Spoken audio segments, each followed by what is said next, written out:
Hello दोस्तों, स्वागत है आपके अपने चैनल पीसीएस मेकर पे। मैं मनीष आर्या आज फिर आप लोगों के लिए एक प्रैक्टिस टेस्ट लेके आया हूँ। जो फ्रेंड्स आज का हमारा जो प्रैक्टिस टेस्ट है वो प्रैक्टिस टेस्ट 9 है फ्रेंड्स। ठीक है, तो ये देखिए नए पैटर्न पे, ये बीपीएससी का जो पैटर्न है, ये जो नए पैटर्न पे जो आधारित फ्रेंड्स है वो प्रैक्टिस टेस्ट है फ्रेंड्स। ठीक है, तो आते हैं अपने क्वेश्चन पे और आज का हमारा देखते हैं कि आपका आज का प्रैक्टिस टेस्ट का क्वेश्चन का लेवल कैसा है फ्रेंड्स। ठीक है, और हाँ, कमेंट करके जरूर बताइएगा कि आपका स्कोर क्या हुआ फ्रेंड्स। ठीक है, जरूर बताइएगा। ठीक है, तो आते हैं हम लोग आज का फर्स्ट क्वेश्चन। तो फ्रेंड्स हम लोग फर्स्ट क्वेश्चन को देखने से पहले मैंने कल एक क्वेश्चन पढ़ाया था 16 नंबर, एक प्रैक्टिस टेस्ट 8 का 16 नंबर क्वेश्चन था कि मनरेगा के तहत सबसे ज्यादा रोजगार देने वाला राज्य कौन है। तो फ्रेंड्स देखिएगा, आपका जो राइट आंसर हो जाएगा ना ऑप्शन नंबर बी यानी कि यूपी होगा फ्रेंड्स। ठीक है, यूपी होगा। लेकिन इससे पहले फ्रेंड्स जो मनरेगा के तहत जो सबसे ज्यादा रोजगार देने वाला जो राज्य था वो आपका क्या था, तो छत्तीसगढ़ था। ठीक है फ्रेंड्स, तो छत्तीसगढ़ था। तो देखिए ये एडिटोरिया का प्रैक्टिस है, इसमें थोड़ा सा मिसप्रिंट था, तो उसके लिए सॉरी। मैं इसको आपको कमेंट कर में पिन अप कर दिया हूँ, आप कमेंट में जाके देख सकते हैं। क्योंकि सबसे ज्यादा जो रोजगार देने वाला जो राज्य है वो यूपी है। और पहले कौन था, तो पहले छत्तीसगढ़ था, फिर बाद में कौन बना, तो यूपी राज्य बना। ठीक है, तो थोड़ा सा इसको आप लोग सही कर लीजिएगा फ्रेंड्स, और आप कमेंट में देख लीजिएगा, मैं कमेंट में पिन कर दिया हूँ। ठीक है, तो आज का हमारा फर्स्ट क्वेश्चन देखते हैं कि आदिवराहा, ठीक है फ्रेंड्स, क्या है कि आदिवराहा की उपाधि किस शासक ने धारण की थी। तो फ्रेंड्स फर्स्ट का ए इज द राइट आंसर हो जाएगा यानी कि भोज। तो आदिवराह की उपाधि प्रतिहार शासक भोज ने ग्रहण की थी। भोज विष्णु भक्त था। उज्जैन पर राज करने वाले भोज परमार्क से भिन्न दिखाने के लिए उसे मिहिर भोज भी कहा जाता है। ठीक है, अगला क्वेश्चन देखिएगा, सेकेंड नंबर क्वेश्चन है आपका कि दो अस्पा एवं सिंह अस्पा प्रथा किस मुगल शासक ने चलाई। तो फ्रेंड्स दो का right answer option number B हो जाएगा यानी कि जहांगीर ने। तो जहांगीर ने दो अस्पा एवं सिंह अस्पा प्रथा चलाई। इसके अंतर्गत बिना जात पद बढ़ाए ही मनसबदारों की अधिक सेना रखनी पड़ती थी। ठीक है, अगला क्वेश्चन देखिएगा, थर्ड नंबर क्वेश्चन है फ्रेंड्स आपका कि फारसी राजदूत अब्दुल रज्जाक किसके समय भारत आया था। तो फ्रेंड्स 3 का 20 द राइट आंसर हो जाएगा यानी कि देवराय द्वितीय। तो फारसी राजदूत अब्दुल रज्जाक संगम वंश के सबसे प्रतापी शासक देवराय द्वितीय के समय भारत आया था। ठीक है, अगला क्वेश्चन देखिएगा, फोर्थ नंबर क्वेश्चन आपका कि मध्यकालीन इतिहास के किस शासक के दरबार में सर्वाधिक गुलाम थे। तो 4 का D is the right answer हो जाएगा यानी कि फिरोज शाह तुगलक। तो फ्रेंड्स फिरोज शाह तुगलक के दरबार में लगभग 1,80,000 दास थे। इसने इनके देखभाल के लिए एक विभाग दीवान ए बंदगान का गठन किया। ठीक है, अगला क्वेश्चन देखिएगा, 5 नंबर क्वेश्चन है आपका कि किस भक्ति संत ने कहा था कि कोई व्यक्ति किसी व्यक्ति से उसका धर्म, संप्रदाय या जाति न पूछे। तो 5 का 20 द राइट आंसर हो जाएगा यानी कि रामानंद। तो फ्रेंड्स देखिएगा कि उपयुक्त कथन गुरु रामानंद जी की है। उन्होंने सभी धर्मों एवं जाति के लोगों को अपना शिष्य बनाया था। अगला क्वेश्चन हमारा 6 नंबर कि निम्नलिखित में से कौन सही क्रम में है। तो सही क्रम ढूंढना है फ्रेंड्स। ठीक है, तो देखिएगा इसमें सही क्रम कौन है। तो फ्रेंड्स देखिएगा, फर्स्ट है क्या, बहादुर शाह प्रथम, सेकेंड है शाहदार शाह, थर्ड है मोहम्मद शाह, डी नंबर है कि जहांदार शाह। तो फ्रेंड्स देखिएगा आपका राइट आंसर क्या हो जाएगा कि ऑप्शन नंबर डी आपका सही हो जाएगा। मतलब क्या कि निम्नलिखित से कौन सा सही क्रम है। तो जहांदार शाह, फर्रुखसियर, मोहम्मद शाह और शाह आलम द्वितीय। फ्रेंड्स तो ये क्या है आपका, ये आपका सही क्रम है। ठीक है ना, कौन कौन क्रम पहले आया उसके बारे में इसमें बताया गया है। ठीक है, अगला क्वेश्चन देखिएगा, डी नंबर हो गया, 6 नंबर हो गया, ऑप्शन नंबर डी आपका सही हो गया। नेक्स्ट है फ्रेंड्स आपका 7 नंबर क्वेश्चन है। ठीक है, 7 नंबर क्वेश्चन देखिएगा क्या कह रहा है कि उत्तर वैदिक काल के ग्रंथों में किस धातु को श्याम अयस या कृष्ण अयस कहा गया है। तो फ्रेंड्स देखिएगा 7 का ए इज द राइट आंसर हो जाएगा यानी कि लोहा। तो उत्तर वैदिक कालीन ग्रंथों में लोहे को कृष्ण अयस या श्याम अयस कहा गया है। ज्ञात है कि लोहे का प्रथम प्रयोग उत्तर वैदिक काल में प्रारंभ हुआ था। अगला क्वेश्चन देखिए फ्रेंड्स, 8 नंबर क्वेश्चन है आपका कि निम्नलिखित में किसका संबंध बौद्ध धर्म से नहीं है। तो 8 का D is the right answer यानी कि स्यादवाद से। तो स्यादवाद एवं अनेकतावाद का संबंध जैन धर्म से है।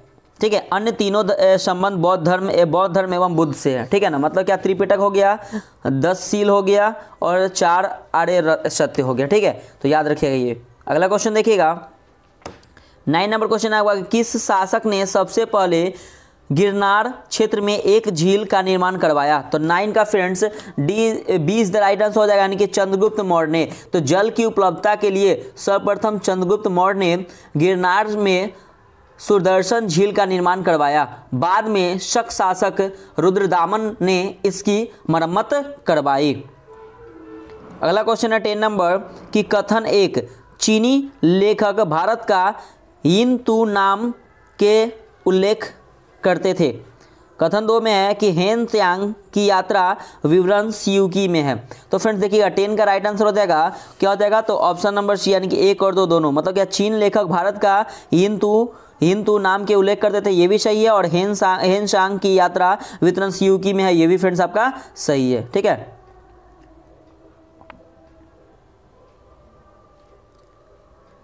अगला क्वेश्चन देखिएगा फ्रेंड्स। नेक्स्ट क्वेश्चन है आपका 11 नंबर क्वेश्चन देखिएगा कि सिंधु घाटी सभ्यता जानी जाती है। तो फ्रेंड्स 11 क्या हो जाएगा? तो 11 का जो राइट आंसर क्या हो जाएगा फ्रेंड्स? ऑप्शन नंबर आपका सी हो जाएगा, यानी कि अपने कृषि संबंधित कार्य के लिए। तो फ्रेंड्स देखिएगा, तो फ्रेंड्स क्या हो जाएगा कि फ्रेंड्स इसका जो राइट आंसर इसका जो राइट आंसर हो जाएगा उसमें से 1 से अधिक हो जाएगा फ्रेंड्स। ठीक है, 1 से अधिक मतलब क्या? 11 का जो राइट आंसर हो जाएगा ऑप्शन नंबर ई हो जाएगा, यानी कि इनमें से कोई नहीं, 1 से अधिक। ठीक है, थोड़ा सा देखिएगा। तो क्या हो जाएगा फ्रेंड्स कि सिंधु घाटी, तो सिंधु घाटी सभ्यता की प्रमुख विशेषता नगर नियोजन को माना जाता है। साथ ही हड़प्पा और मोहनजोदड़ो सिंधु घाटी सभ्यता के 2 प्रमुख नगर थे। ठीक है, हड़प्पा नामक पुरास्थल सर्वप्रथम ज्ञात होने के कारण इसको हड़प्पा सभ्यता के नाम से भी जाना जाता है। कालीबंगा से कृषि संबंधित साक्ष्य एवं लोथल से उद्योग संबंधित साक्ष्य प्राप्त हुए हैं। इस प्रकार सभी चारों कथन सही है। मतलब क्या? अपने नगर नियोजन के लिए ये भी सही है, मोहनजोदड़ो और हड़प्पा के लिए ये भी सही है, अपने कृषि संबंधी कार्य के लिए ये भी सही है, अपने उद्योगों के लिए फ्रेंड्स तो यही सही। मतलब क्या? इनमें से एक अधिक आपका राइट आंसर हो जाएगा। अगला क्वेश्चन है 12 नंबर क्वेश्चन देखिएगा कि निम्न में से किस समिति में केवल संसद के निचले सदन के सदस्य होते हैं? तो फ्रेंड्स 12 का B is the right answer हो जाएगा, यानी कि प्राक्कलन समिति। तो फ्रेंड्स प्राक्कलन समिति में सभी सदस्य लोकसभा यानी कि निचले सदन के होते हैं। यह 30 सदस्यीय समिति होती है। याद रखिए कितने सदस्य होते हैं? 30 सदस्यीय समिति होती है जिसका कार्यकाल 1 वर्ष का होता है। कोई भी मंत्री इस समिति का सदस्य नहीं हो सकता है। अगला क्वेश्चन देखिएगा 13 नंबर क्वेश्चन है आपका कि लोकसभा में अविश्वास प्रस्ताव प्रस्तुत करने के लिए कितने संसदों का समर्थन होना आवश्यक है? तो फ्रेंड्स 13 का B is the right answer हो जाएगा, यानी कि 50। तो संविधान के अनुच्छेद 75, याद रखिए संविधान के अनुच्छेद 75 में कहा गया है कि मंत्रिपरिषद लोकसभा के प्रति सामूहिक रूप से उत्तरदायी होगी। इसका अभिप्राय यह है कि मंत्रिपरिषद तभी तक है जब तक उसे सदन में बहुमत प्राप्त है। यदि कभी ऐसा विपक्ष को महसूस हो कि सरकार अल्पमत में है तो वह अविश्वास प्रस्ताव ला सकती है। इसके लिए उसे 50 सदस्यों का समर्थन होना आवश्यक है। ठीक है फ्रेंड्स, अगला क्वेश्चन देखिएगा। अगला क्वेश्चन है आपका 14 नंबर। ठीक है, बोल रहा है क्या कि राष्ट्रपति द्वारा अध्यादेश लाए जाने की शक्ति के संदर्भ में निम्नलिखित में से कौन सा कथन सही नहीं है? तो फ्रेंड्स 14 का राइट आंसर क्या हो जाएगा? देखिएगा ऑप्शन नंबर सी, यानी कि राष्ट्रपति अध्यादेश कभी भी जारी कर सकता है और कभी भी वापस ले सकता है। तो फ्रेंड्स ये आपका गलत है। ठीक है, तो संविधान के अनुच्छेद 123 के तहत राष्ट्रपति को संसद के सत्रावसान की अवधि में अध्यादेश जारी करने का शक्ति प्रदान की गई है। ठीक है ना, और इस अध्यादेशों का प्रभाव व शक्तियाँ संसद द्वारा बनाए गए कानूनों की तरह ही होती है। यह विधायक की भांति एक अध्यादेश भी पूर्ववर्ती हो सकती है, अर्थात इसे पिछली तिथि से प्रभावी किया जा सकता है। राष्ट्रपति अध्यादेश तभी जारी कर सकता है जब संसद के दोनों अथवा दोनों में से किसी भी एक सदन का सत्र न चल रहा हो। जब संसद के दोनों सदनों का सत्र चल रहा हो तो उस समय जारी किया गया अध्यादेश अमान्य होगा। ठीक है फ्रेंड्स, तो इसका right answer option number C हो जाएगा। मतलब क्या? देखिएगा कि फर्स्ट ऑप्शन है कि इसका उल्लेख संविधान के अनुच्छेद 123 में है, तो फ्रेंड्स ये भी सही है।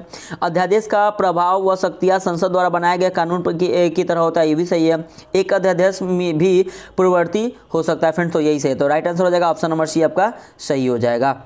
ठीक है, अगला क्वेश्चन देखिएगा 15 नंबर क्वेश्चन है फ्रेंड्स आपका कि निम्नलिखित मगध राजवंशों को क्रम में व्यवस्थित करें। तो कौन सा क्रम किससे संबंधित है तो उसको देखिएगा पहले।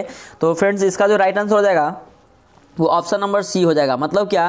पहले हो जाएगा हर्यक वंश, ठीक है। उसके बाद क्या हो गया नंद वंश, उसके बाद हो गया मौर्य वंश और उसके बाद क्या हो गया शुंग वंश फ्रेंड्स, ठीक है। तो राइट आंसर क्या हो जाएगा, ऑप्शन नंबर सी आपका सही हो जाएगा। अगला क्वेश्चन देखिएगा फ्रेंड्स,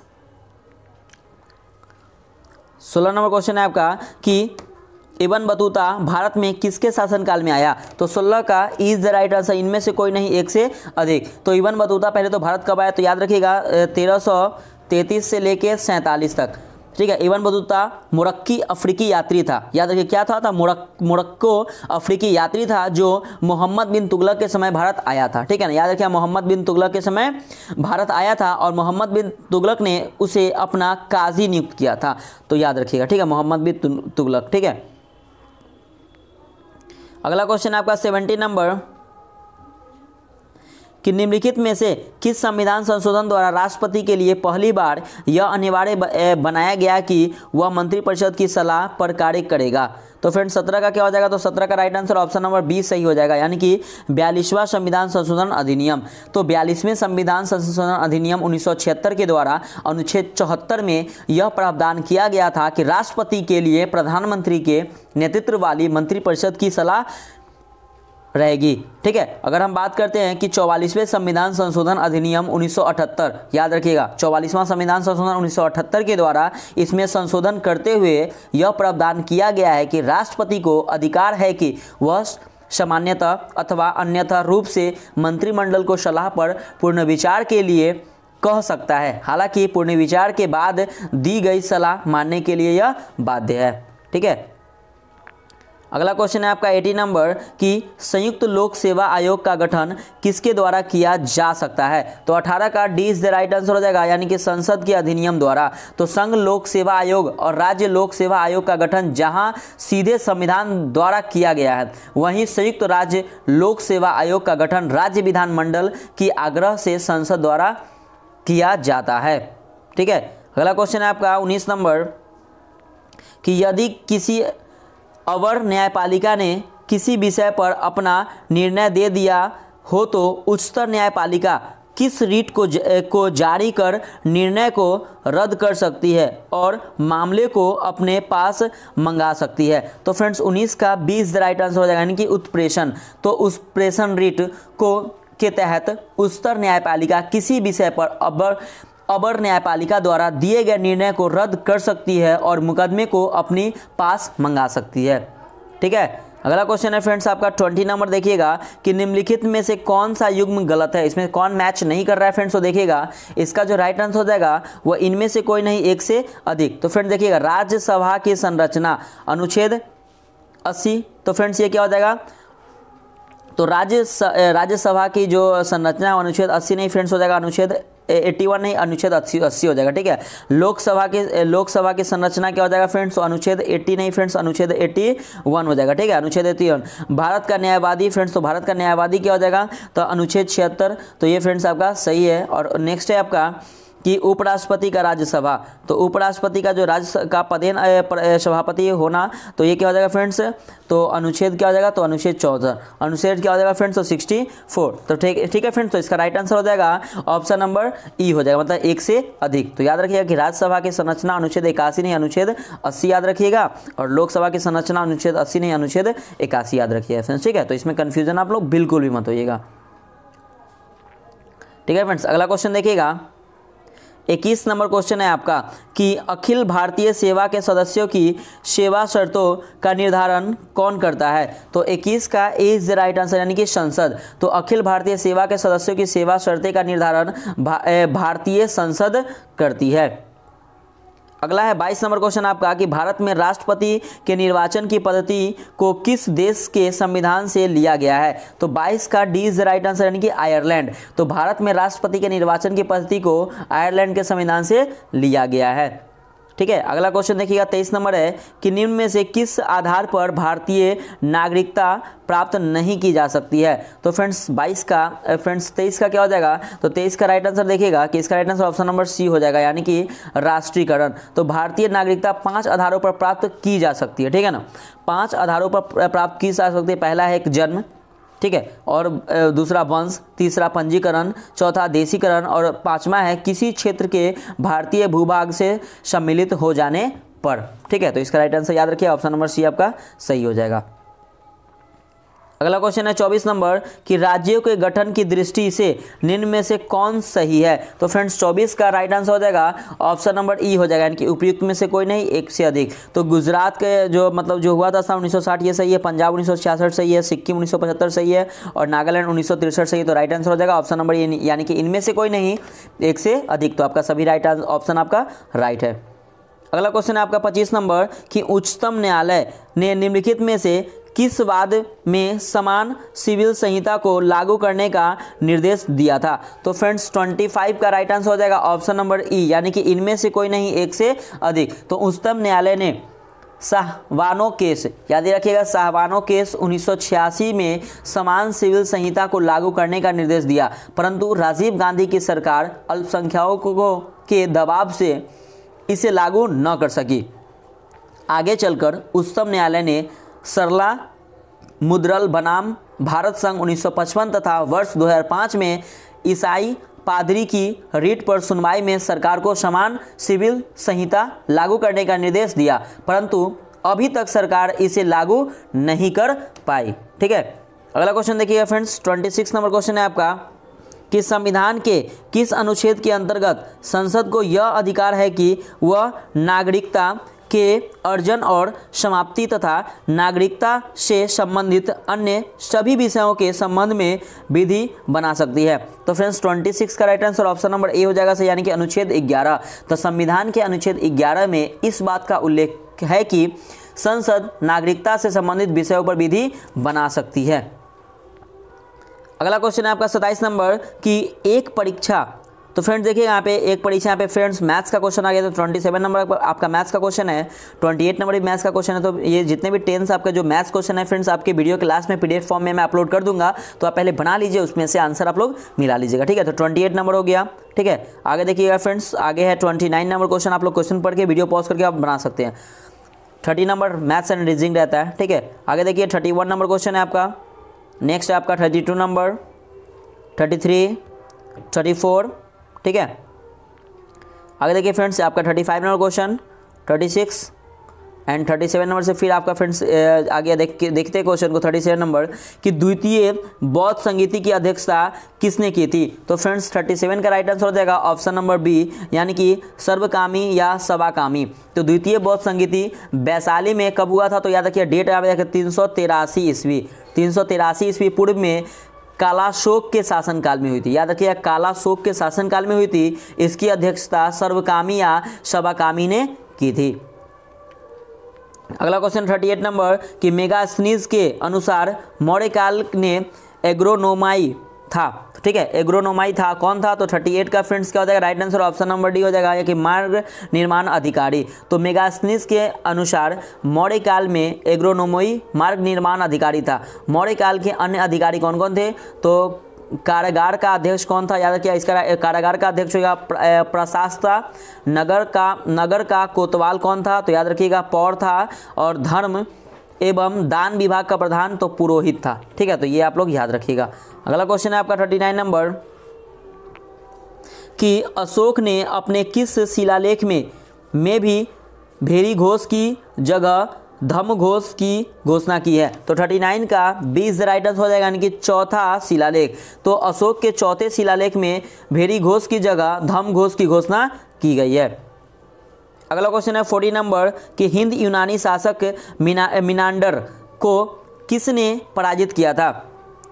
तो फ्रेंड्स 40 का C is the right answer हो जाएगा, यानी कि पुष्यमित्र शुंग ने। तो हिंदी यूनानी शासक मिनांडर को पुष्यमित्र शुंग को पराजित किया था। अगला क्वेश्चन है आपका 41 नंबर कि शेरशाह ने अपने साम्राज्य को सरकारों में विभाजित किया था। सरकार का प्रशासन निम्न में से किसके द्वारा चलाया जाता था। तो 41 का इज राइट आंसर हो जाएगा, यानी कि इनमें से कोई नहीं, एक से अधिक। तो शेरशाह के समय सरकार का प्रशासन मुंसिफ ए मुंसिफान एवं एक सैनिक अधिकारी होता था, ठीक है, एक सैनिक अधिकारी होता था। उसका कार्य सरकार में शांति व्यवस्था स्थापित करना था तथा अधीनस्थ सिकदारों के कार्य भी देखभाल करना था। मुंसिफ ए मुंसिफान एक न्यायिक अधिकारी था। वह दीवानी के मुकदमे का फैसला कराता था तथा अपने अधीन शस्त्र मुसीफों के कार्य को भी देखभाल करता था। ठीक है, तो राइट आंसर याद रखिएगा। अगला क्वेश्चन है 42 नंबर कि डचों ने 1638 ईस्वी में पटना में अपने व्यापारिक केंद्र स्थापित किया। वे यहाँ से निम्न में से किन वस्तुओं का निर्माण करते थे? तो फ्रेंड्स 42 का राइट आंसर हो जाएगा ऑप्शन नंबर ई हो जाएगा, यानी कि इनमें से कोई नहीं, एक से अधिक। तो डचों ने पटना में 1638 ईस्वी में अपनी व्यापारिक कोठी की स्थापना की। वे वहाँ से मुख्यतः सूती वस्त्र, शिल्प, अफीम, सोडा, नील आदि का निर्यात करते थे। अगला क्वेश्चन है 43 नंबर क्वेश्चन कि दानापुर में सैनिक ने विद्रोह किया था। तो 43 का डी इज राइट आंसर हो जाएगा, यानी कि 25 जुलाई 1857 को। तो दानापुर में सैनिकों ने 25 जुलाई 1857 का विद्रोह किया था। अगला क्वेश्चन है 44 नंबर कि बिहार का एकमात्र औद्योगिक संकुल कौन सा है? तो 44 का C is the right answer हो जाएगा, यानी कि बरौनी। तो औद्योगिक संकुल से अभिप्राय यह है कि क्षेत्र जहां एक कोर उद्योग के साथ साथ उस पर आधारित कई छोटे उद्योग संचालित होता है। बरौनी में तेल रिफाइनरी मुख्य उद्योग है। इस पर आधारित उद्योग, उर्वरक एवं अन्य कई उद्योग भी है। ठीक है, अगला क्वेश्चन देखिएगा 45 नंबर क्वेश्चन है क्या कि बिहार के किस नदी का उद्गम स्थल मध्य प्रदेश के पठारी भाग में स्थित है? तो 45 का B is the right answer हो जाएगा, यानी कि अजय।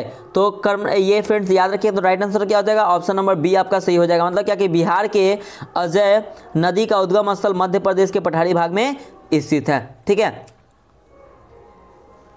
अगला क्वेश्चन देखिएगा 46 नंबर क्वेश्चन है आपका कि भारतीय जनगणना 2011 के अनुसार बिहार का न्यूनतम महिला साक्षरता वाला जिला निम्न में से कौन है? तो 46 का D is the right answer हो जाएगा, यानी कि सहरसा। तो भारतीय जनगणना 2011 के अनुसार बिहार का न्यूनतम महिला साक्षरता वाला जिला है सहरसा।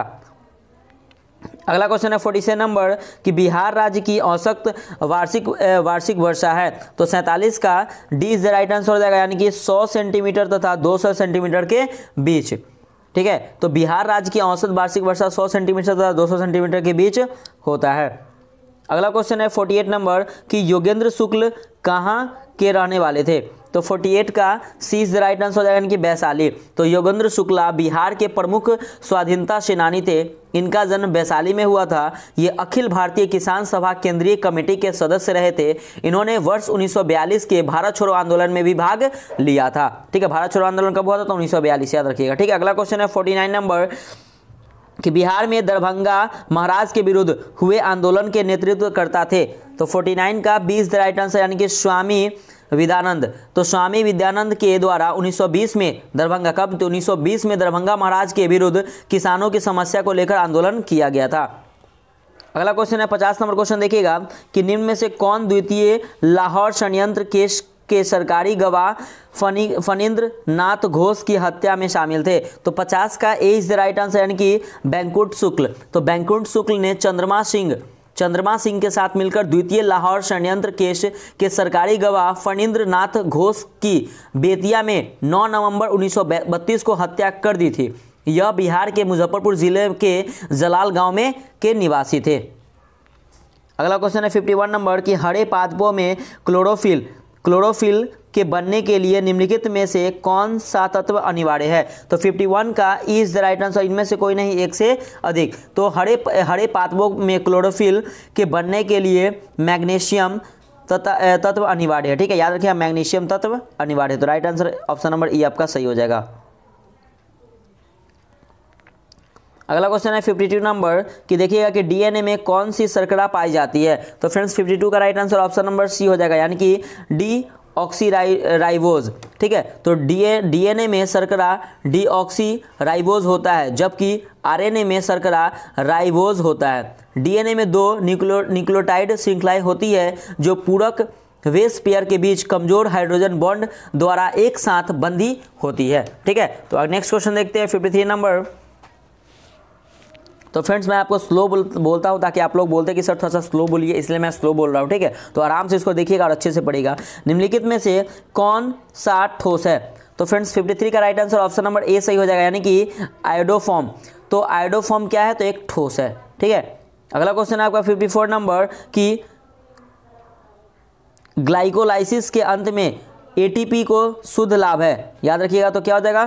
तो 54 का right answer option number B सही हो जाएगा, यानी कि 2। तो ये 4 एटीपी अणु दूसरे चरण में उत्पादित होते हैं। ग्लाइकोलाइसिस का शुद्ध लाभ केवल 2 एटीपी है, क्योंकि ग्लाइकोलिसिस के पहले चरण में 2 एटीपी अणुओं का उपयोग किया जाता है, ठीक है। अगला क्वेश्चन है 55 नंबर कि रेटिना की रॉड कोशिकाओं में मौजूद प्रकाश संश्लेषण वर्णक है। तो 55 का D is the right answer, यानी कि रोडोप्सिन। तो रेटिना की रॉड कोशिकाओं में मौजूद प्रकाश संश्लेषी रंगद्रव रोडोस्पिन है। यह प्रकाश के प्रति अत्यंत संवेदनशील है और इस प्रकार यह मंद प्रकाश स्थितियों में दृष्टि को सक्षम बनाता है।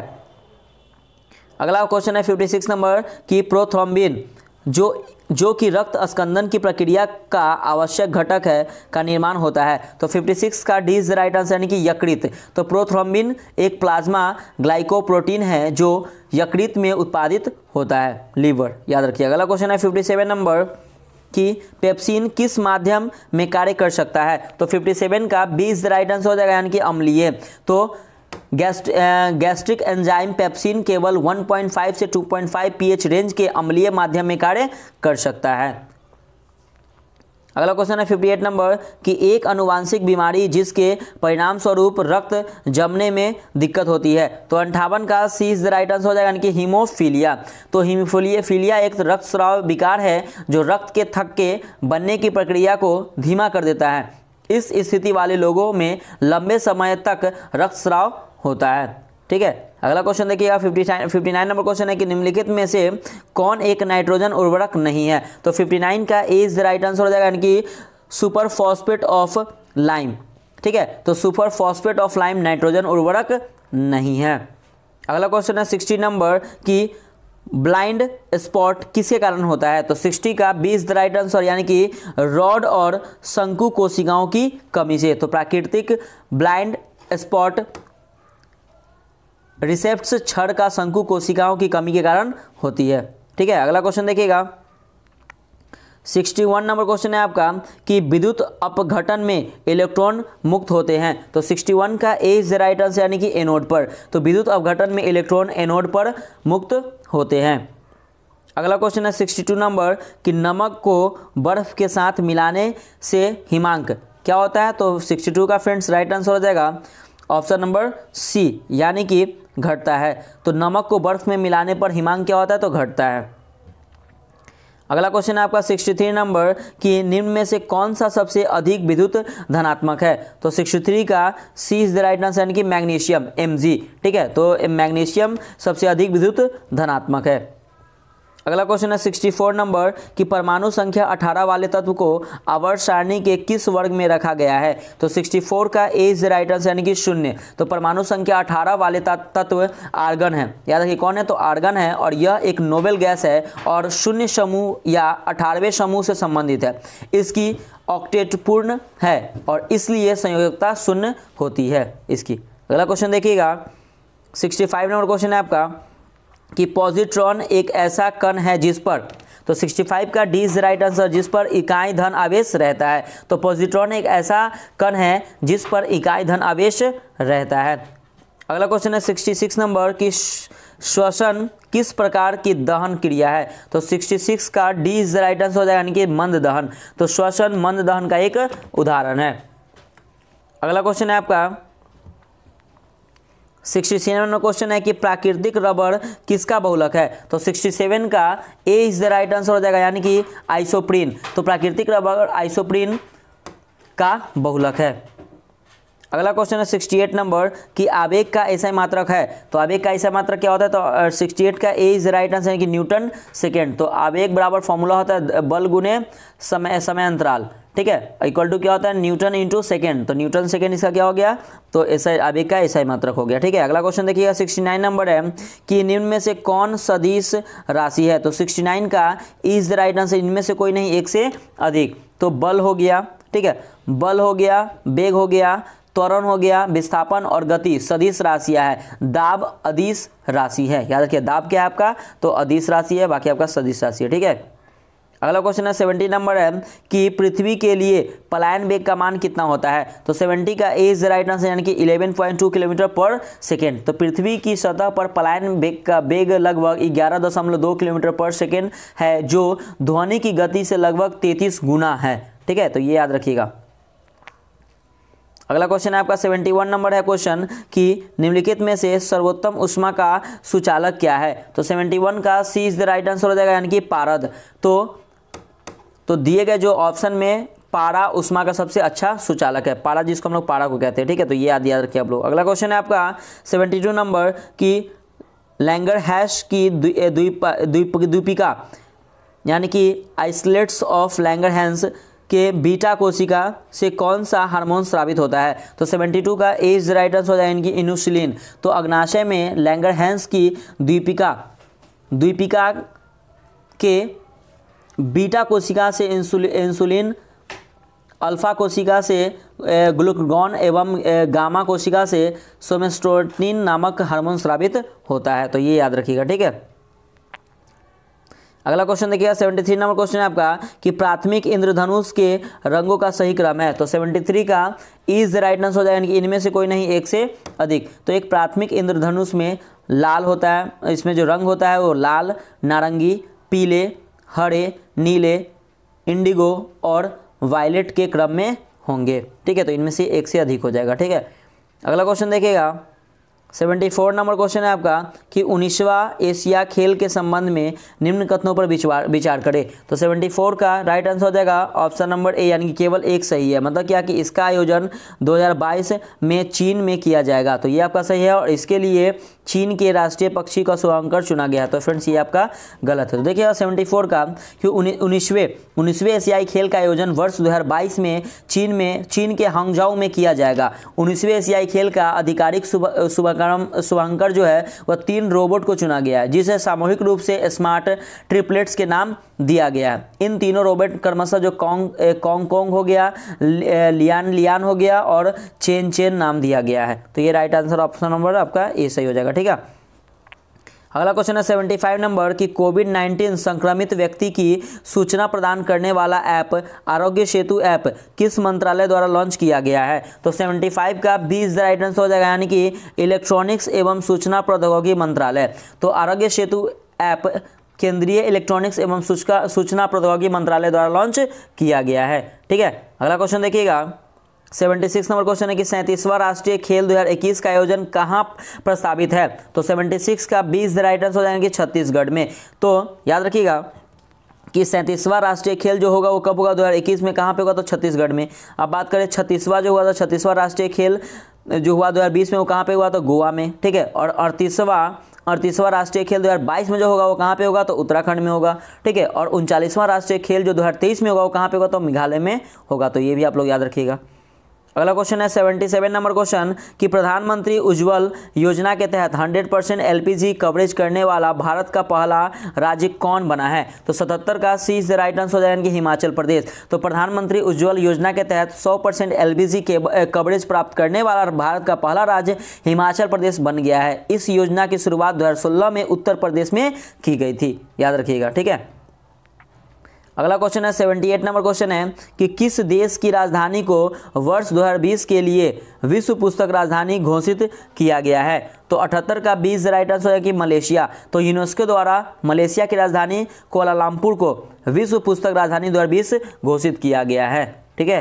अगला क्वेश्चन देखिएगा 79 नंबर क्वेश्चन है आपका कि मिलन 2020 का आयोजन भारतीय नौसेना द्वारा कहाँ किया गया? तो 79 का D is the right answer हो जाएंगे विशाखापट्टनम में।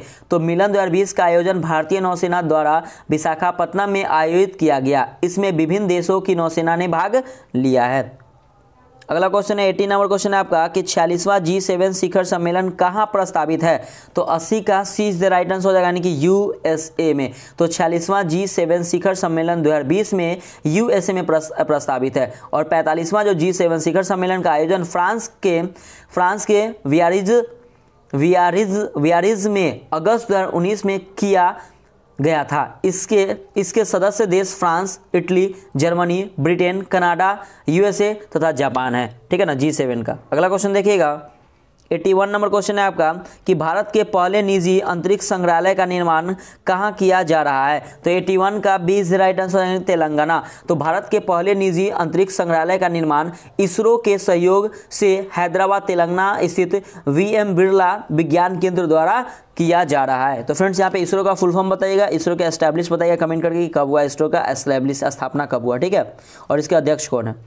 नेक्स्ट क्वेश्चन है आपका 82 नंबर कि 33वां मूर्ति देवी पुरस्कार 2019 से किसे सम्मानित किया गया? तो 82 का B is the right answer हो जाएगा कि विश्वनाथ प्रसाद तिवारी को। तो डॉक्टर विश्वनाथ प्रसाद तिवारी को भारतीय ज्ञानपीठ द्वारा 33वां मूर्ति देवी पुरस्कार 2019 से उनकी आत्मकथा अस्थि और भवती के लिए सम्मानित किया गया।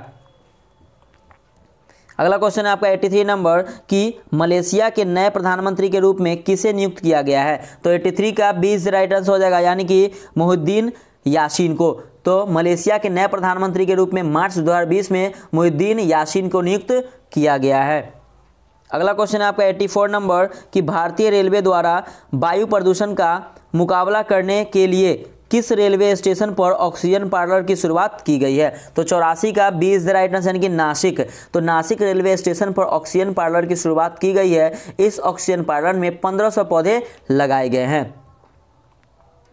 अगला क्वेश्चन है 85 नंबर कि विश्व डोपिंग विरोधी संस्था WADA ने अंतर्राष्ट्रीय खेलों से किस देश को 4 वर्ष के लिए प्रतिबंध कर दिया गया है? तो 85 का B is the right answer हो जाएगा, यानी कि रूस। तो वाडा के रूस को अंतर्राष्ट्रीय खेलों से 4 वर्ष के लिए प्रतिबंध किया गया है, वाडा ने किया है। ठीक है, अगला क्वेश्चन देखिए 86 नंबर कि विश्व कबड्डी कप 2019 के संबंध में निम्नलिखित में से कौन सा कथन असत्य है? तो इसमें से कौन असत्य है? तो देखिएगा फ्रेंड्स, आपका जो 86 का राइट आंसर ऑप्शन नंबर ई देखिएगा, इसका आयोजन पंजाब में किया गया, ये भी सही है। विजेता देश भारत रहा, ये भी सही है। फाइनल में भारत ने कनाडा को हराया, ये भी सही है। इसका आयोजन दिसंबर 2019 में किया गया, ये सही है। कि राइट आंसर ऑप्शन नंबर ई हो जाएगा, इनकी इनमें से कोई नहीं, एक से अधिक आपका राइट आंसर हो जाएगा।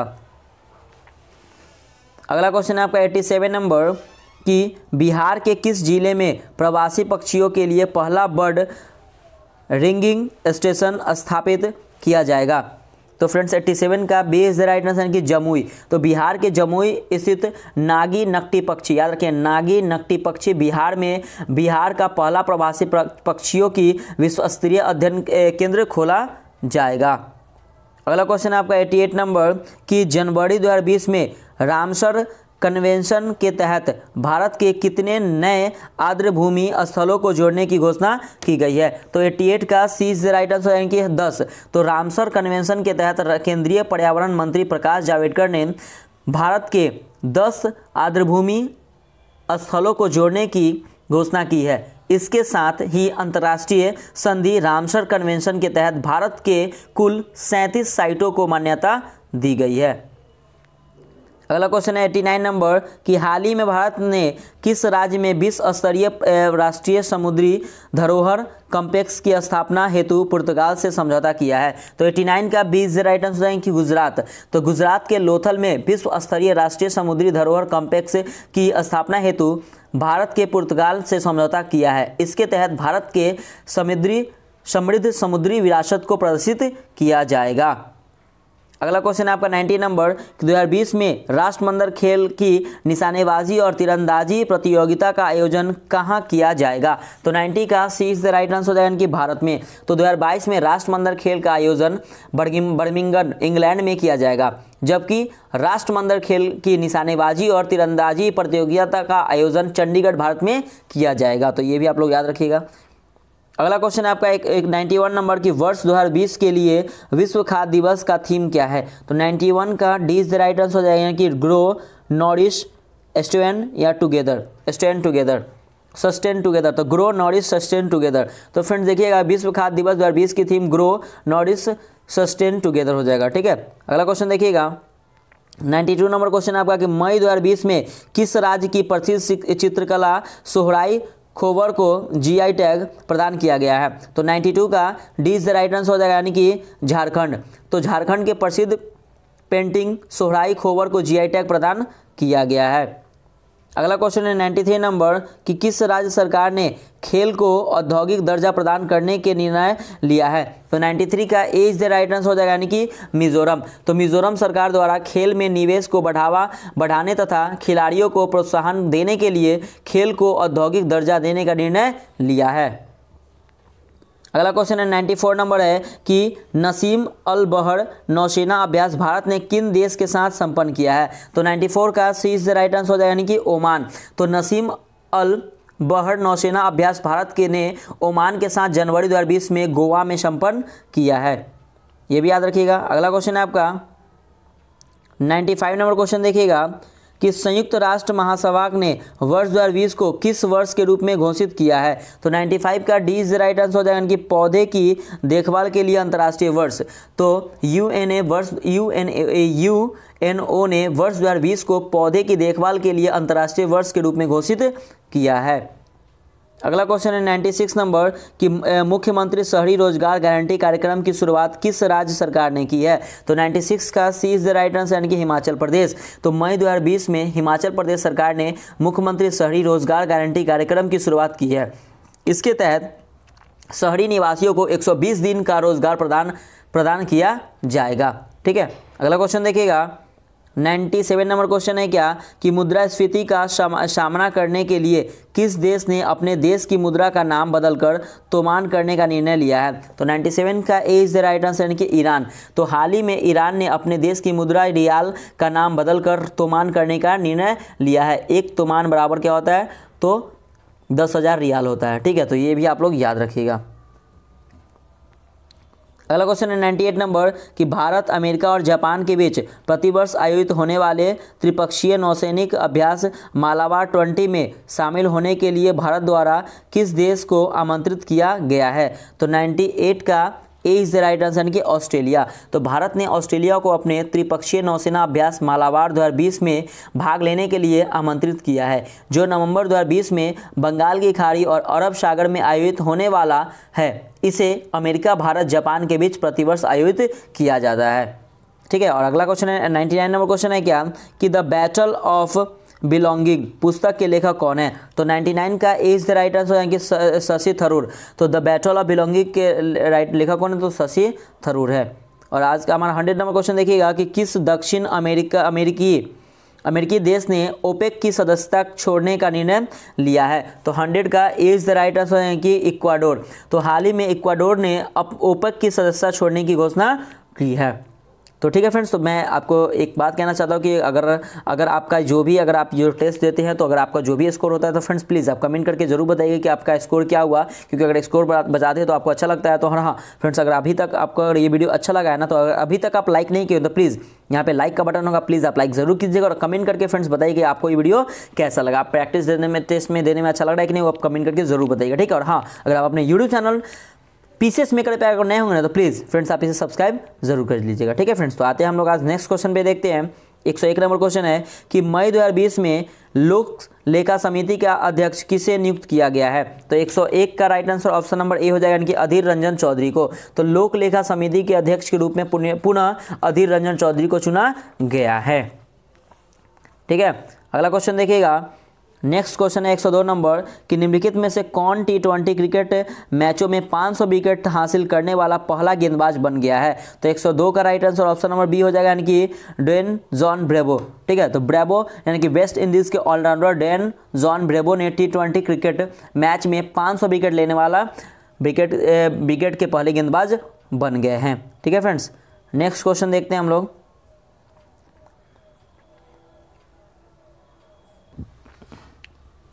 103 नंबर क्वेश्चन देखिएगा कि किस देश ने रविंद्रनाथ टैगोर की 159वीं वर्षगांठ के अवसर पर अपने देश की एक सड़क का नाम बदलकर टैगोर स्ट्रीट कर दिया है। तो 103 का friends right answer option number B हो जाएगा, यानी कि इजराइल। तो फ्रेंड्स इजराइल हाल ही में इजराइल ने रविंद्रनाथ टैगोर को की 159वीं वर्षगांठ के अवसर पर तेल अवीव सड़क का नाम बदलकर टैगोर स्ट्रीट कर दिया है। ठीक है, अगला क्वेश्चन देखिएगा। नेक्स्ट क्वेश्चन है आपका 104 नंबर कि निम्न में से कौन भारतीय राष्ट्रीय कांग्रेस की उदारवादी नेता नहीं थे। तो 104 का D is the right answer, यानी कि अरविंद घोष। तो भारतीय राष्ट्रीय कांग्रेस के उदारवादी नेता में दादा भाई नौरोजी हो गया। ठीक है, दादा भाई नौरोजी हो गया, यहाँ पे सुरेंद्र नाथ बनर्जी हो गया। ठीक है, उसके बाद हो गया गोपाल कृष्ण गोखले और फिरोज शाह मेहता।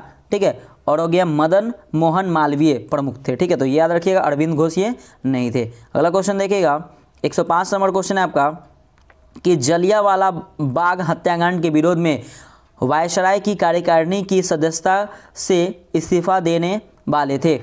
तो कौन थे? तो 105 का ए इज द राइट आंसर, यानी कि शंकर नायर। तो जलियांवाला बाग हत्याकांड के विरोध में वायसराय की कार्यकारिणी के सदस्य शंकर नायर ने त्यागपत्र दे दिया था। अगला क्वेश्चन है 106 नंबर कि व्यक्तिगत सत्याग्रह के अंतर्गत पहले सत्याग्रही विनोबा भावे थे, दूसरे सत्याग्रही कौन थे? तो 106 का B is the right answer हो जाएगा कि पंडित जवाहरलाल नेहरू। तो व्यक्तिगत सत्याग्रह 1940 से 41 के अंतर्गत पहले सत्याग्रह विनोबा भावे तथा दूसरे सत्याग्रह पंडित जवाहरलाल नेहरू जी थे। अगला क्वेश्चन है 107 नंबर कि सुरेंद्रनाथ बनर्जी ने किसे बंगाल में आधुनिक सभ्यता के अग्रदूत एवं अपनी जाति के पिता कहा? तो 107 का D is the right answer हो जाएगा, यानी कि हेनरी विवियन डिरोजियो। तो सुरेंद्रनाथ बनर्जी ने हेनरी विवियन डिरोजियो को बंगाल में आधुनिक सभ्यता के अग्रदूत में एवं अपनी जाति के पिता कहा था। अगला क्वेश्चन 108 नंबर कि किनके प्रयत्नों से समित आयु अधिनियम 1891 पारित हुआ था? तो 108 का राइट आंसर हो जाएगा ऑप्शन नंबर सी, यानी कि बड़ामजी मालावड़ी। तो फ्रेंड्स याद रखिए, सम्मति आयु अधिनियम 1891 बड़ामजी मालावड़ी ने प्रयत्नों से पारित हुआ था। इस अधिनियम के द्वारा लड़कियों के विवाह की न्यूनतम आयु 12 वर्ष कर दी गई और बाल गंगाधर तिलक ने इस अधिनियम का विरोध किया था। ठीक है, अगला क्वेश्चन है 109 नंबर कि बर्मा को भारत से पृथक कर दिया गया। तो 109 का right answer option number C हो जाएगा, यानी कि 1937 में। तो भारत शासन अधिनियम 1935 के आधार पर 1937 में बर्मा को भारत से पृथक कर दिया। अगला क्वेश्चन है 110 नंबर कि मदन मोहन मालवीय द्वारा हिंदू महासभा की स्थापना किस वर्ष की गई? तो 110 का right answer option number D हो जाएगा, यानी कि 1915 में। तो मदन मोहन मालवीय द्वारा हिंदू महासभा की स्थापना 1915 में की गई। अगला क्वेश्चन देखिएगा 111 नंबर क्वेश्चन है आपका कि ईस्ट इंडिया कंपनी के कर्मचारियों के निजी व्यापार पर रोक किस गवर्नर जनरल ने लगाई? तो 111 का B is the right answer कि लॉर्ड कॉर्नवालिस। तो ईस्ट इंडिया कंपनी के कर्मचारियों के निजी व्यापार पर रोक लॉर्ड कॉर्नवालिस ने लगाई। अगला क्वेश्चन है 112 नंबर कि अगस्त 1942 में संयुक्त प्रांत के बलिया नामक स्थान में समानांतर सरकार की सभ्यता की स्थापना की थी। तो 112 का C is the right answer, यानी कि चितू पांडे। तो चितू पांडे ने अगस्त 1942 में संयुक्त प्रांत के बलिया नामक स्थान में सभी पुलिस थानों एवं सरकारी भवनों पर कब्जा कर लिया तथा समानांतर सरकार की स्थापना की थी। अगला क्वेश्चन 113 नंबर कि किसने कांग्रेस से अलग होकर पृथक कांग्रेस राष्ट्रवादी दल का गठन किया था? तो 113 का D is the right answer, यानी कि मदन मोहन मालवीय। तो पंडित मदन मोहन मालवीय ने 1920 के दशक में गांधी जी द्वारा हरिजन आंदोलन प्रारंभ करने के कारण कांग्रेस से अलग होकर पृथक कांग्रेस राष्ट्रवादी दल का गठन किया था। अगला क्वेश्चन 114 नंबर कि यदि संघर्ष का मेरा प्रस्ताव स्वीकार नहीं किया जाता तो मैं देश की बालू से ही कांग्रेस से बड़ा आंदोलन खड़ा कर दूंगा। गांधी जी का उपयुक्त कथन किस आंदोलन से संबंधित है? तो 114 का C is the right answer, यानी कि भारत छोड़ो आंदोलन।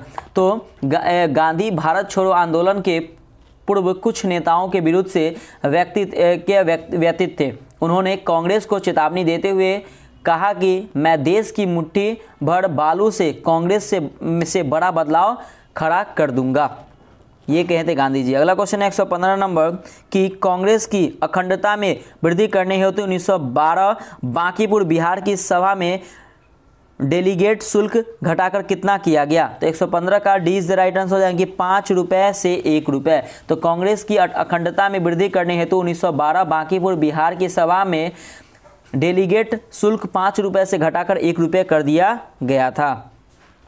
अगला क्वेश्चन 116 नंबर की डेविड हेयर और अलेक्जेंडर डफ के साथ मिलकर निम्नलिखित में से किसने कलकत्ता में हिंदू कॉलेज की स्थापना की? तो 116 का D is the right answer हो जाएगा, यानी कि राजा राम मोहन राय। तो राजा राम मोहन राय द्वारा डेविड हेयर एवं अलेक्जेंडर डफ के सहयोग से कोलकाता में हिंदू कॉलेज की स्थापना 1817 में की गई। कब की गई? तो 1817 याद रखिएगा, ठीक है।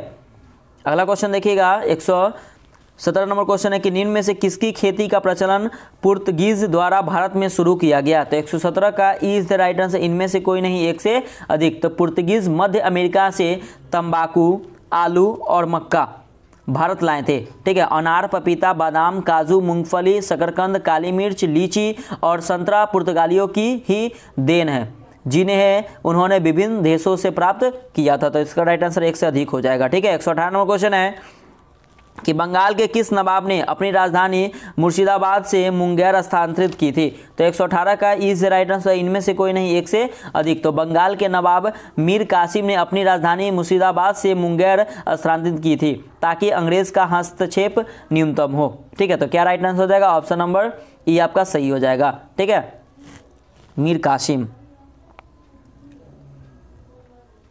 अगला क्वेश्चन देखिएगा 119 नंबर क्वेश्चन है आपका कि लॉर्ड डलहौजी की हड़प नीति का पहला शिकार था।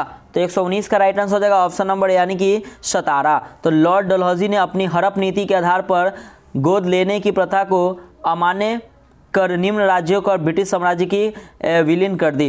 पहले एक नंबर में क्या है? सतारा 1848 में, ठीक है। दूसरा क्या है? बी नंबर कि जैतपुर और संबलपुर 1849 में। तीसरा क्या है? बघाट, तो बघाट क्या 1850 में। चौथा नहीं उदयपुर है, तो उदयपुर 1852 हो गया।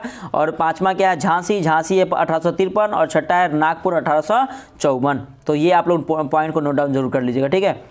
अगला क्वेश्चन 120 नंबर कि निम्न में से कौन सा कथन रैतवाड़ी बंदोबस्त व्यवस्था के विषय में सही नहीं है? तो 120 का इज द राइट आंसर हो जाएंगे, इनमें से कोई नहीं, एक से अधिक। तो रैतवाड़ी बंदोबस्त व्यवस्था के अंतर्गत प्रत्येक पंजीकृत रैत को भूस्वामी मान लिया गया। रैत प्रत्यक्ष रूप से सरकार को भू राजस्व भुगतान करने के लिए उत्तरदायी थे एवं उन्हें अपनी जमीन की खरीद बिक्री का भी अधिकार था। अत्यधिक भू राजस्व के कारण किसान महाजनों के चंगुल में फंसे। इस तरह महाजनी प्रथा का अत्यधिक विकास इस व्यवस्था में हुआ, ठीक है।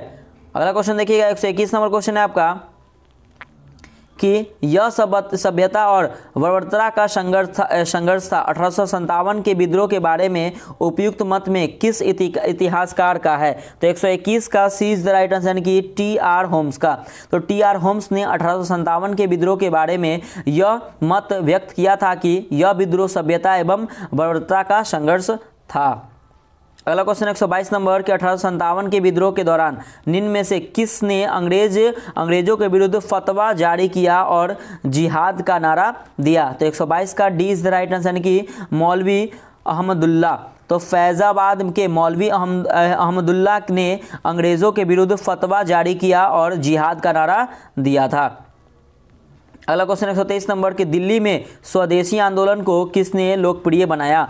तो 123 का right answer option number B हो जाएगा सही, यानी कि सैयद हैदर रजा।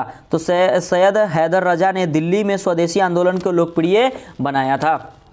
अगला क्वेश्चन है आपका 124 नंबर क्वेश्चन है कि कांग्रेस के उस अधिवेशन की अध्यक्षता किसने की थी जिसमें कांग्रेस ने स्वराज को अपना मुख्य रूप लक्ष्य घोषित किया था? तो 124 का C is the right answer हो जाएगा, यानी कि दादा भाई नौरोजी ने। तो दादा भाई नौरोजी ने कांग्रेस के 1906 के कलकत्ता अधिवेशन की अध्यक्षता की थी जिसमें कांग्रेस ने स्वराज को अपना मुख्य लक्ष्य घोषित किया था।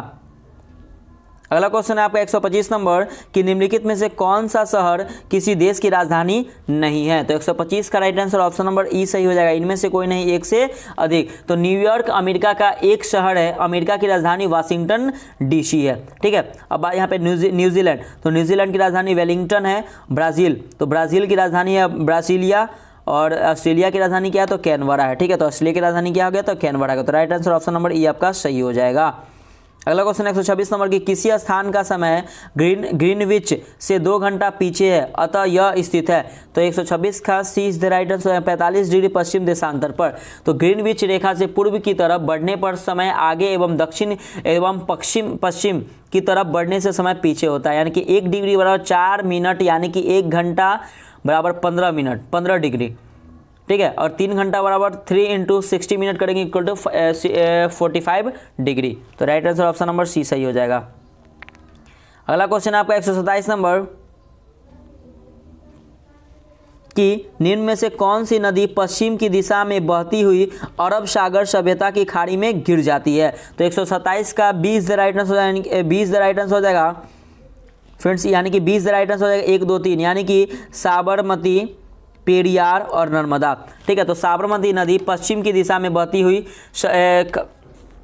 खब्बात की खाड़ी अरब सागर के भाग में गिरती है। पेरियार और नर्मदा नदी पश्चिम में बहती हुई अरब सागर में गिरती है। ताप्ती नदी नेपाल से निकलकर उत्तर प्रदेश में बहती हुई गंगा में मिल जाती है। तो right answer option number B आपका सही हो जाएगा। अगला क्वेश्चन है आपका 128 नंबर की निम्नलिखित में से किस पर्वत में बड़ी वृद्धि ज्वालामुखी नहीं पाए जाते हैं। तो 128 का डी से राइट आंसर यानी कि हिमालय। तो हिमालय क्षेत्र में भारत के सबसे संवेदनशील भूकंप क्षेत्रों में आता है।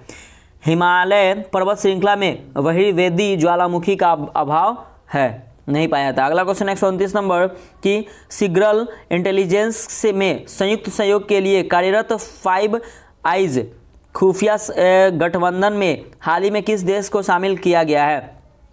तो फ्रेंड्स 129 का ई इज राइट आंसर, इनमें से कोई नहीं, एक से अधिक। तो 5 आइज खुफिया गठबंधन है, 5 आइज इंटेलिजेंस एलियंस में 5 देशों का एक खुफिया गठबंधन है, जिसके सदस्य ऑस्ट्रेलिया हो गया, कनाडा हो गया, न्यूजीलैंड हो गया, ब्रिटेन हो गया एवं संयुक्त राज्य अमेरिका है। तो हाल ही में जापान एवं भारत को इस संगठन में सम्मिलित कर दिया गया है। तो जापान को भी और भारत को भी कर दिया गया। तो right answer option number C हो जाएगा, एक से अधिक। अगला क्वेश्चन 130 नंबर कि चैलेंजर गर्त किस महासागर का सबसे गहरा स्थान है। तो 130 का राइट आंसर हो जाएगा ऑप्शन नंबर डी, यानी क्या कि प्रशांत महासागर।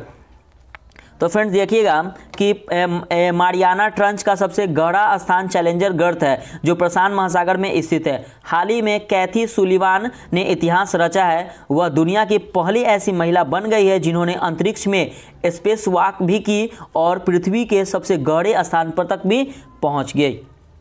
अगला क्वेश्चन है 131 नंबर कि लोनार झील हाल के समय में चर्चा में है, इस झील का निर्माण कैसे हुआ था। तो 131 का D is the right answer, कि उल्का पिंड गिरने से। तो हाल ही में लोनार झील का रंग गुलाबी हल्का लाल होने के कारण यह चर्चा में रहा है। यह झील महाराष्ट्र में है और इसका निर्माण उल्का पिंड के गिरने से हुआ है। अगला क्वेश्चन 132 नंबर कि कोसी और मेची नदी को लिंक करने की सरकार की योजना है। मोची नदी बिहार के किस जिले में प्रभावित होती है। तो 132 का C is the right answer, की किशनगंज में। तो मेची, यहाँ पे देखिए फ्रेंड्स, यहाँ पे सॉरी मेची है। मेची नदी नेपाल से निकलकर बिहार के किशनगंज जिला में प्रवेश करती है और महानंदा नदी में मिल जाती है। ठीक है, अगला क्वेश्चन देखिए 133 नंबर है कि निम्न में से कौन नकदी फसल से सम्मिलित नहीं है। तो 133 का D is the right answer हो जाएगा, यानी कि गेहूं। तो फ्रेंड्स एक ऐसी फसल जिसे किसान व्यक्तिगत उपयोग के बजाय बिक्री के लिए उगाता है, या एक ऐसी फसल जिसकी अच्छी मांग हो और बिक्री के लिए तैयार बाजार हो। जैसे में हो गया गन्ना, कपास, जूट, तंबाकू, चाय, कहवा, रबड़, ये सब क्या है आपका, तो ये सब आपका नकदी फसल है। तो गेहूं आपका राइट आंसर हो जाएगा। अगला क्वेश्चन देखिएगा 134 नंबर है कि क्षेत्रफल के अनुसार निम्नलिखित जिलों का सही अवरोही क्रम है। तो 134 का C is the right answer, यानी कि देखिए पहले क्या हो जाएगा पश्चिमी चंपारण, उसके बाद हो गया गया, उसके बाद हो गया पूर्वी चंपारण, उसके बाद क्या हो गया तो रोहतास। तो right answer option number C सही हो जाएगा। तो क्षेत्रफल के अनुसार बिहार के 4 सबसे बड़े जिले हैं। पश्चिमी चंपारण हो गया, ठीक है, उसके बाद हो गया गया, पूर्वी चंपारण, उसके बाद रोहतास हो गया। ठीक है, अगला क्वेश्चन देखिएगा 135 नंबर है कि निम्न में से कौन सी राज्य की अंतर्राष्ट्रीय सीमा एक से अधिक देशों को स्पर्श करती है। तो 135 का D is the right answer, यानी कि मिजोरम। तो मिजोरम की सीमा बांग्लादेश और म्यांमार को स्पर्श करती है। मेघालय की सीमा सिर्फ बांग्लादेश को, उत्तर प्रदेश की सीमा सिर्फ नेपाल को और बिहार की सीमा सिर्फ नेपाल को टच करती है। ठीक है, 136 नंबर क्वेश्चन देखिएगा कि अंतर्राष्ट्रीय तिथि रेखा गुजरती है। तो 136 का इज द राइट आंसर, इनमें से कोई नहीं, एक से अधिक। तो अंतर्राष्ट्रीय तिथि रेखा प्रशांत महासागर से गुजरती है। ठीक है, और ग्रीनविच रेखा भारत में इलाहाबाद के नैनी से होकर गुजरती है। तो ये भी आप लोग याद रखिएगा। अगला क्वेश्चन है आपका 137 नंबर कि गंगा नदी का निम्न सहायक नदियों का विचार कीजिए। तो 137 का B is the right answer, यानी कि पहले हो जाएगा कोसी, उसके बाद गंडक, उसके बाद हो जाएगा घाघरा, उसके बाद क्या हो जाएगा गोमती। ठीक है, तो विकल्प में दिए गए गंगा की सहायक नदियाँ को पूर्व से पश्चिम सही क्रम है कोसी, गंडक, घाघरा और गोमती। अगला क्वेश्चन देखिएगा 138 नंबर क्वेश्चन है फ्रेंड्स, थोड़ा सा मैं इसको छोटा कर देता हूँ। देखिए 138 नंबर क्वेश्चन है क्या कि सूची 1 खनिजों को सूची 2 प्राप्ति स्थानों को सही उत्तर का मिलान करे। तो फ्रेंड देखिए, तो आपका जो 138 नंबर क्वेश्चन है उस क्या है, तो पहला क्या है अबड़क। तो अबड़क का जो स्थान वो क्या है, वो गया हो गया, मतलब गया, ऑप्शन नंबर 2 हो गया गया। ठीक है, ये थोड़ा सा देख लीजिएगा कि अबड़क क्या हो गया, गया। ठीक है, उसका है आपका स्वर्ण, तो स्वर्ण क्या हो गया, तो स्वर्ण हो गया जमुई। उसका देखिएगा डोलोमाइट है, तो डोलोमाइट क्या हो गया, तो रोहतास। और सीसा क्या हो गया, तो भागलपुर। तो राइट आंसर हो जाएगा ऑप्शन नंबर सी आपका सही हो जाएगा।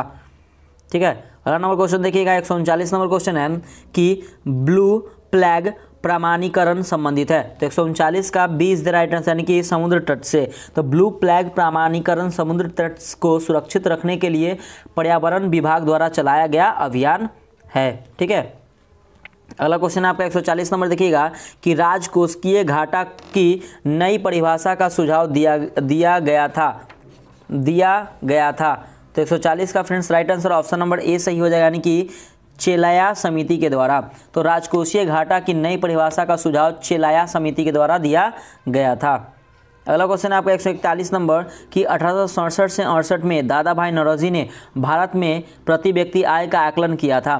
तो 141 का ए इज द राइट आंसर, यानी कि 20 रुपये। तो 1867 से 68 में दादा भाई नौरोजी ने भारत में प्रति व्यक्ति आय 20 रुपये आकलित किया था, 20 रुपये। ठीक है ना। अगला क्वेश्चन देखिए 142 नंबर है कि कौन सी संस्था व्यापार सुगमता सूचकांक रिपोर्ट का प्रकाशन करती है। तो 142 का D is the right answer, यानी कि विश्व बैंक। तो व्यापार सुगमता सूचकांक रिपोर्ट का प्रकाशन विश्व बैंक के द्वारा किया जाता है। इसमें विश्व में विभिन्न देशों में व्यापार करने संबंधित वातावरण के अध्ययन का रिपोर्ट होता है। तो फ्रेंड्स हमको ये बताइएगा कि विश्व यानी कि वर्ल्ड बैंक के जो सीईओ है वो कौन है। ठीक है, कमेंट करके ज़रूर बताइएगा आप लोग। ठीक है, प्लीज़ बताइएगा अगर आप लोग अगर बीपीएससी का प्रिपरेशन कर रहे होंगे तो। 143 नंबर क्वेश्चन है कि दिल्ली मुंबई औद्योगिक गलियारा परियोजना किस देश के सहयोग से शुरू की गई। 143 का C is the right answer, यानी कि जापान। तो दिल्ली मुंबई औद्योगिक गलियारा परियोजना 2006 में भारत सरकार तथा जापान सरकार के बीच हस्ताक्षरित समझौता जापान के अनुसरण में शुरू की गई थी। ठीक है, 2006 में, याद रखिएगा। अगला क्वेश्चन है आपका 144 नंबर क्वेश्चन है क्या कि निम्न में से कौन किसी सार्वजनिक क्षेत्र के उपक्रम का महारत्न का दर्जा प्रदान करने की आवश्यक शर्तें हैं। तो 144 का क्या हो जाएगा फ्रेंड्स, तो राइट आंसर हो जाएगा देखिएगा उसे नवरत्न की दर्जा प्राप्त हो, ये सही है। वैश्विक स्तर पर महत्वपूर्ण उपस्थिति हो, ये सही है। पिछले 3 वर्षों के दौरान उसका मौसम सालाना कारोबार 25,000 करोड़ रुपए से ज़्यादा हो, ये भी सही है। पिछले 3 वर्षों के दौरान इसकी सालाना शुद्ध संपत्ति 15,000 करोड़ रुपए से ज़्यादा हो, ये भी सही है। यानी कि right answer option number D सही है, यानी कि 1, 2, 3, 4 आपका सही है। ठीक है, अगला क्वेश्चन देखिएगा 145 नंबर क्वेश्चन है कि स्टार्टअप इंडिया कार्यक्रम की शुरुआत कब हुई थी।